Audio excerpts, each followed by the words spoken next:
Hello everyone, my name is David. Thank you for joining me. This is part 2 of my question and answer video. And what I'm doing is I'm answering people's questions from the last Q&A video last Monday. And these are questions about narcissistic abuse, recovery, CPTSD, all these things. Any questions you guys have, please go down below into the comment section. Ask me anything you want and I'll answer them next Monday in the next Q&A video. Thank you. All I ask is that you guys give your locations. Please tell me where you're from. The next question in part 2 is from Karen in England. Hello, Karen. My question is what I'm going through normal after being in a relationship with a borderline? And I get this question so much, and I shortened all this down, Karen. I hope that's okay. And you said a bunch of bad things. But before I get there, I wanted to say that first because I get that question so much. And we're so concerned about not just what people think. You want to just know, is this normal? You know, what do I expect? Am I all by myself? Am I the only person? No, you're not the only person. We all react differently to trauma, to abuse. We all do, Karen. And however you react is normal, okay? And believe it or not, it's not normal compared to other people. It's normal to how you were trained or how you were taught or what you learned about trauma, abuse, neglect. Okay? You've been programmed or taught, you learned how to react to it. And this is it, how you're doing it.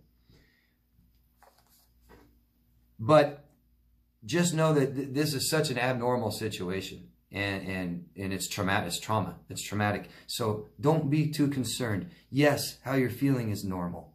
You're okay. We feel like we're not okay, but you are. You are okay.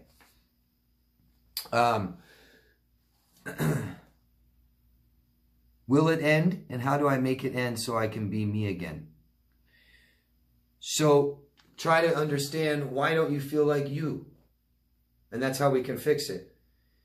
Most likely, in these situations, we were with people who did a bunch of bad things. And what we mean by that, it's not just that it felt bad to you, Karen. It's not just that. It's you believe morally what he did was wrong. Immoral acts. They go against who you are. Think about this statement. I am honest. Right? I'm basically telling you who I am. Right? So if I go lie, now who am I?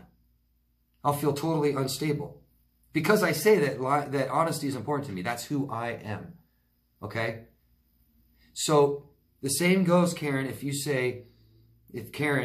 I'm Karen, I say treating people badly is wrong. Abusing people is wrong. Hurting people intentionally is wrong. Now, if you go and hurt people intentionally, how do you feel? Horrible, right? Oh God, I feel like such a horrible person. I feel so unstable.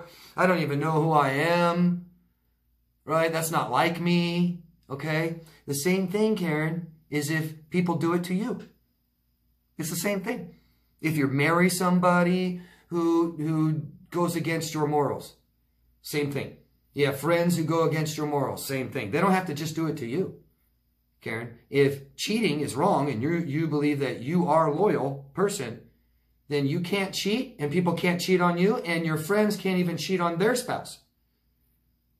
You'll start feeling unstable because now who are you? You said it's wrong. Why is it okay?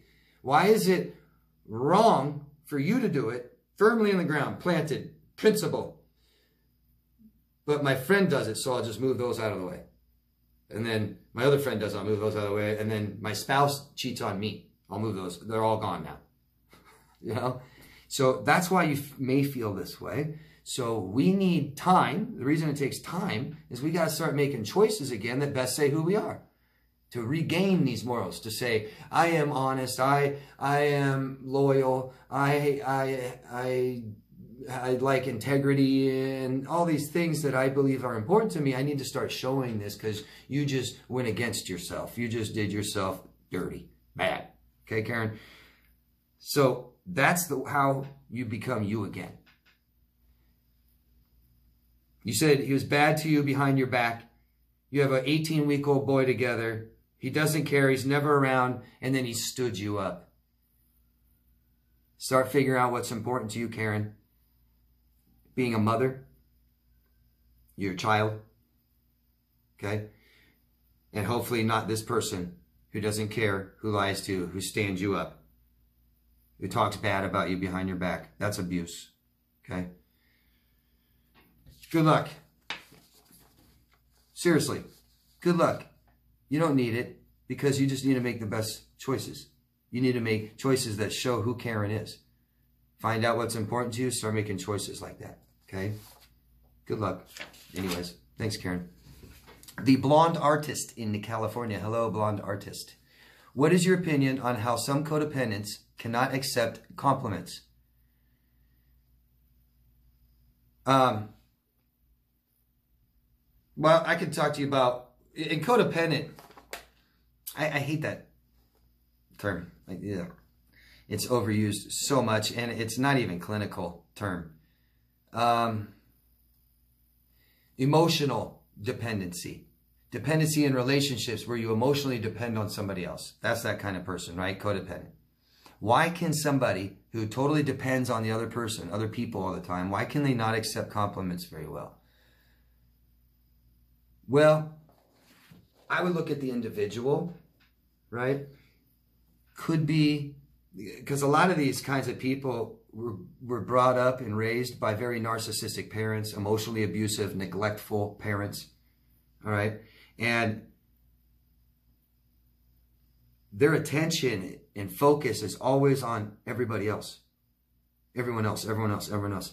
The codependent is the person who can't manage their own emotional life, and so they try to manage and control other people's emotional life. I think you should do this. I think you should do that. I told you so. Should have done that. Right? But what about your life? And they'll literally take it to the point where they wouldn't even talk about themselves to their friends. I've seen codependents who've had friends in their lives for years and know nothing about them. Not a single thing about them. And I find out it's just not just their friends that don't do it. They don't want to talk about themselves. They don't say anything about themselves at all. They just talk about the other person all the time. Other person all the time. Asking questions all the time. Asking how they're feeling all the time. Trying to fix their problems all the time. Yeah. So why can't they take compliments? Well, on the individual, it's low self-esteem, right? Low self-esteem would be one reason. Don't put the focus on me. Keep the focus on you. I hope that makes sense. But low self-esteem is really going to do that. Really, I'm not worthy. That's shame, right? We measure shame by worthiness. It's just amount of worthiness, and we can measure it by our boundaries, right? We have poor boundaries, things like this. So why can't a codependent take a compliment, accept compliments? One, the focus is on them. Right? And two, low self-esteem, not worthy of that compliment. Maybe they had a gaslighting father who screwed with their head all the time.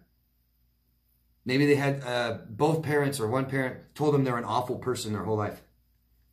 Now you have somebody gives you a compliment and you're like, I don't believe you. That's not true. I know I'm a piece of crap. I've been told so my whole life. You can't fucking tell me that any different. You're lying to me. I don't trust you. There's one reason, right? And that could be a codependent person. The other is just massive unworthiness, massive shame. I'm a horrible person. They may even believe that you're being sincere, but it's just like, dude, I'm such a bad person. I don't want to hear that. I'm used to being bad to myself, right? The codependent often is an addiction, has addiction in their life. I want to hurt myself, right? Thank you, Blonde Artist. Keep asking me good questions like that. Thanks. Sean from the United Kingdom, Denmark, and Canada. Sean is international. Can you do a video on the difference between shame and guilt? These are tricky terms to separate. Thanks for your question, Sean. And yeah, I think I did. I told you I did when I replied to you. I think I did.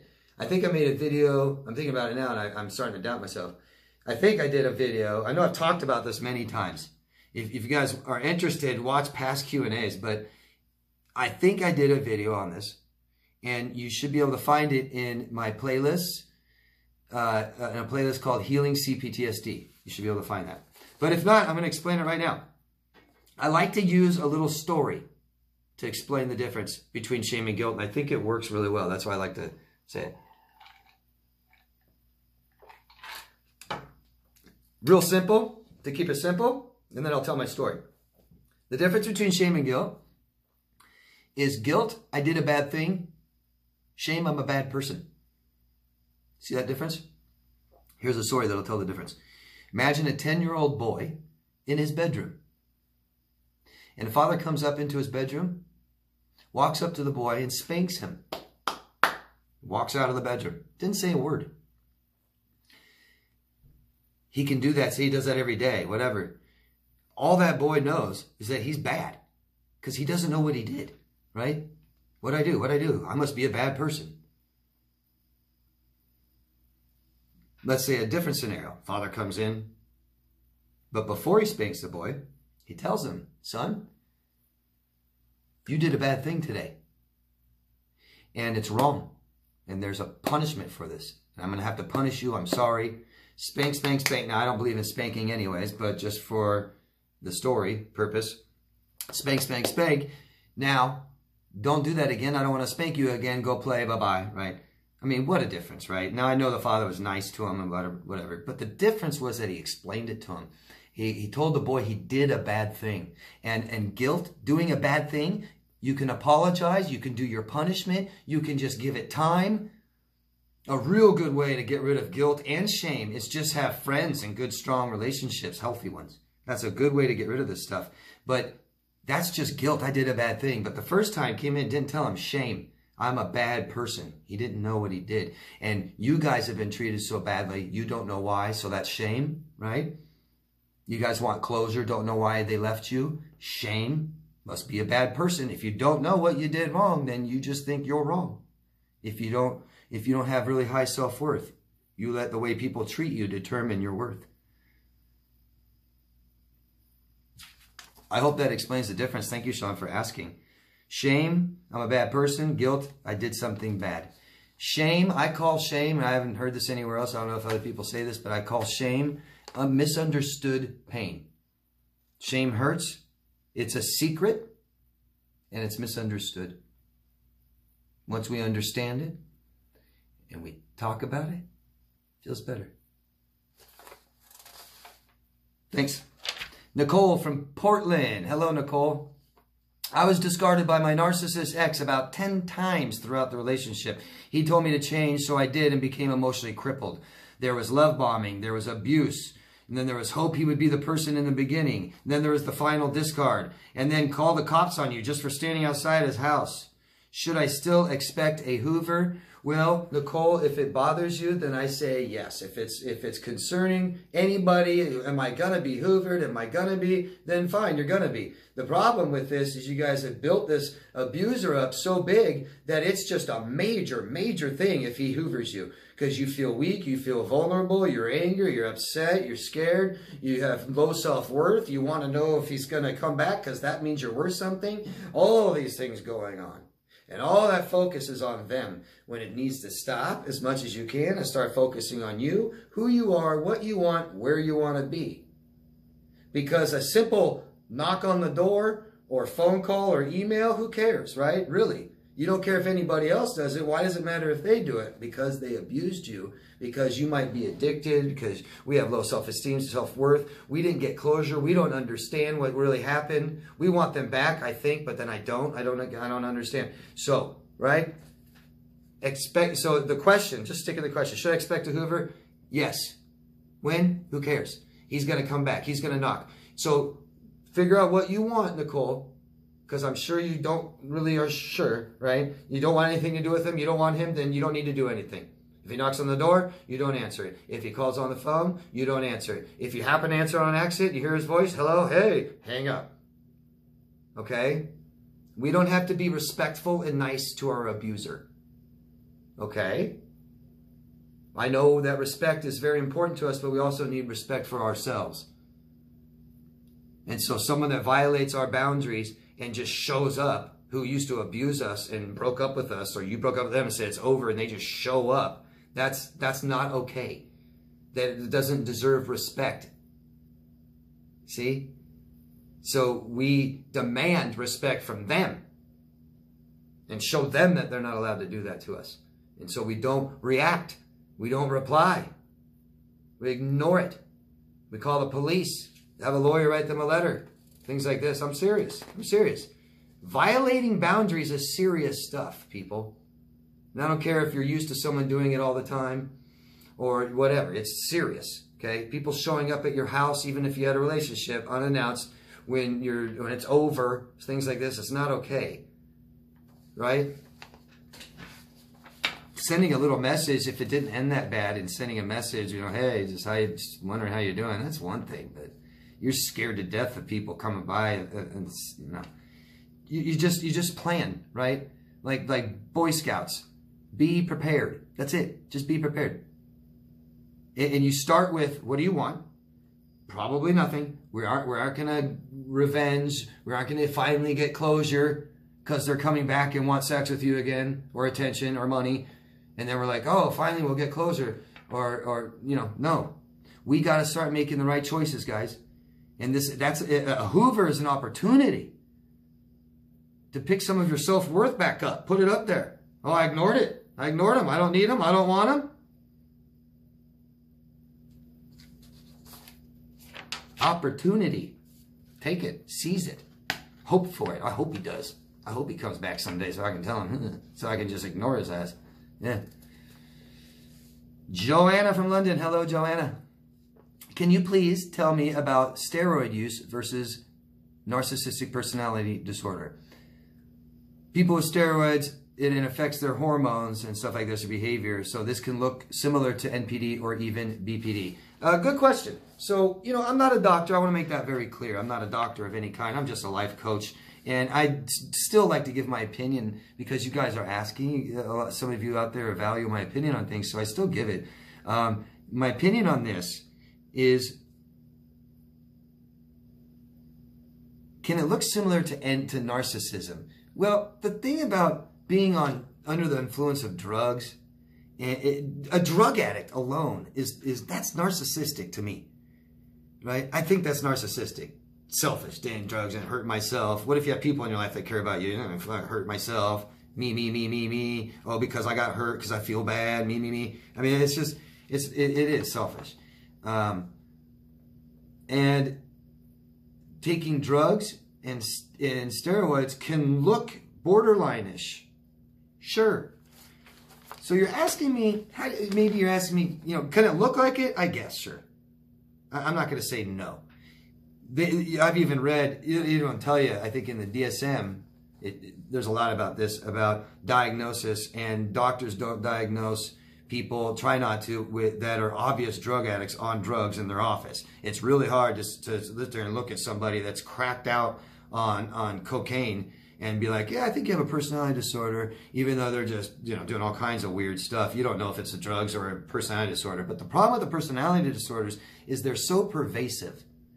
They're so pervasive. It's in all parts of their life, even when they're not on drugs, even before they were taking drugs, since they were a child. Some of the borderline traits, frantic efforts to avoid abandonment, instability, interpersonal relationships, identity disturbance, maybe quitting their jobs all the time, can't keep a job moving all the time, don't know who they are, reoccurrent suicidal behavior, gestures or threats, or cutting themselves, maybe getting very irritated where it takes them over, feeling empty, no sense of self, intense anger, can't control it, stress-related paranoid ideation. These are serious symptoms that, yes, a drug addict can have, and yes, somebody on steroids, I believe, can have some of these things. But when they're like this all the time, right? If you knew them before the steroids, if they have reasons, if you find out why someone is borderline, then, and if they have that kind of history, you kind of get an idea that they may have a disorder and also use steroids, right? I'm just trying to help you out, give you an opinion. I don't know if that even helps. I'm sorry if it doesn't. Sorry if it makes you more confused. But I don't know what else to say because it's not something that I can really tell you definitively because I'm not a doctor. And I just don't, I'm not qualified. So I can tell you that drug use and even hormonal steroids can look borderline-ish, whatever that is, whatever that means. Does it mean they're borderline? No. Just because they use drugs or steroids, okay? And I keep throwing drugs in there. You're asking me about steroids, but it can be commonly, behavior can be common. I'm sorry if that doesn't help. Just keep asking me, okay? Jewel from Australia. Hello, Jewel. No contact for over 1.5 years now and feel great. I rarely think of him, except in times when I'm upset, nervous, stressed out. I think about him constantly.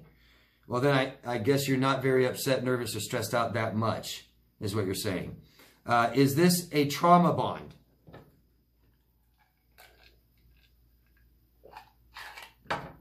Trauma bond, slang term, right? Everybody has a little bit different opinion sometimes of trauma bond. What I believe truly, and I can dive really far into trauma bonding, but on the just in a few words, trauma bond is simply addiction. It's an addiction. It's not an addiction to the person. It's not an addiction to the relationship. It's addiction to what the ups and downs, the I love you, I hate you, the I want to break up, I want to get back together, I want to be with you forever, and then I want to be with this person. And this up and down is our hormones up and down, up and down. That's what drugs do. That's what gambling does. That's what eating can do. That's what overworking can do. Being addicted. All addictions. We have the good times and the bad times. We got drunk and then we're hungover. And we got high and then we came down. And then I found the most amazing person in my life, and then we broke up. And then we made plans to be together forever, and then they said, I don't ever want to talk to you again. And they said, you're the best person since sliced bread. And they said, no, now I like Lisa. See this? And the shrinking and swelling of our brains and the hormonal release and then emptiness of it and the withdrawal, all of this stuff is what we become addicted to. You said that it's been over for 1.5 years now. You feel great, except when times are really bad, you think about him. Trauma bond, whatever. I don't think so. Maybe you're still a little addicted. I don't know. The problem is, Jewel, and I love this question because I can't stress enough, guys. This is not just about feeling better, okay? You hurt so bad because that's how bad things need to be fixed, okay? It's not just an injury that we just give it time to heal. You guys are thinking of emotional injury the same as physical injury, and it is not. It is different. Physical injury, right? I cut myself, and it heals in time, right? And I can use it as an analogy, try to, for emotional. But the bottom line is, if you guys just try to wait until you feel better, great. You can feel all better and not learn a single thing and do this all over again. And that's what it sounds like, Jewel. It sounds like that we didn't really learn from this enough, okay? There's so much to learn from this. You can't learn it all in a quick amount of time. I don't care who you are. This kind of stuff you may have to learn forever, till the day you die. I'm not saying you aren't healed right away, but I'm just saying there's so much to learn from this. And all I heard was that you just feel better, but you think about him still when you feel bad. Why do you get upset? Why are you nervous? Why do you get stressed out? I know life isn't peaches for anybody. There's normal things that we deal with, and there's ups and downs. But there's underlying things here, right? You still have some problems in that relationship with him. You still don't totally understand what happened. There's a part of you that still misses him. There's a part of you that still can't understand where it went wrong. Maybe there's a part of you that says, God, I should have done this. You're not fully seeing the entire picture of how sick this person may be, and that you really don't have anything in common with this person. And the whole reason that you even let this person in your life is because you had a void to fill, and it's not with him. This was all a big mistake, and you never want to make this mistake again. And now you fill your void yourself, and now you won't make this mistake again. You wouldn't be thinking about him when you're nervous, stressed out, or upset. You may not even be that upset, nervous, stressed out much anymore, because the whole problem with this, guys, is really finding us, building that relationship with us, and realizing that thought and things like this just get in our way. You know, they're a distraction. They aren't who we are. And I know I'm going down a huge road there that's different that I don't usually talk about. But trauma bond, I don't know. You feel like you're still addicted to him because you probably were. You may still be.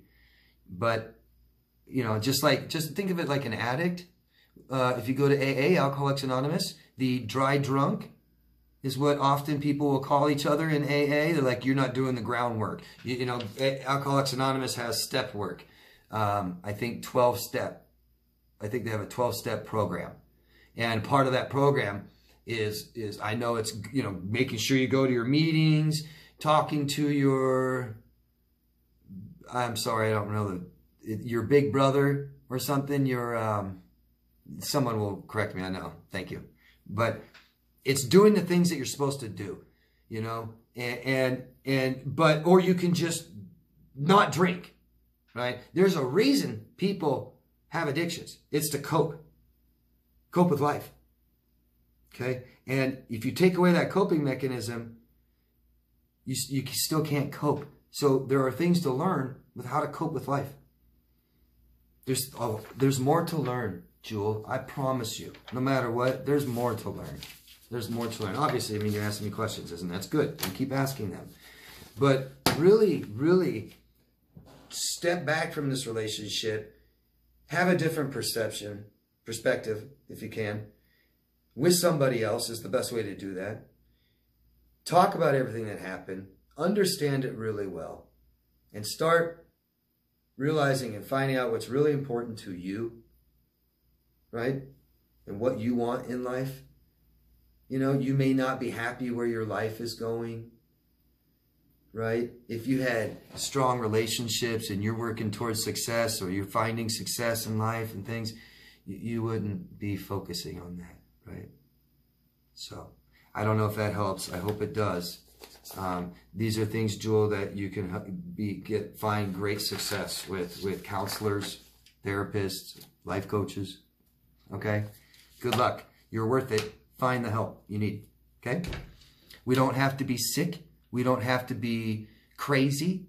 We don't have to be totally broken to go get help. Right? Help doesn't have to mean, you know, I can't do something. Help could be, I really want to achieve more in life.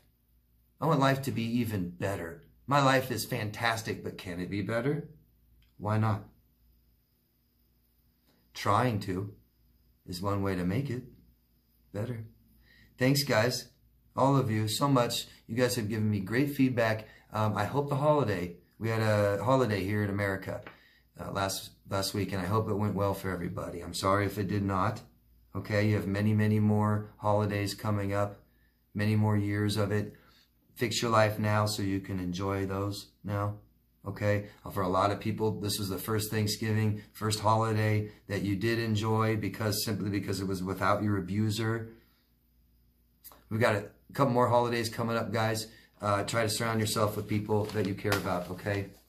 Love yourself first, please, and I'll see you next week. Bye-bye.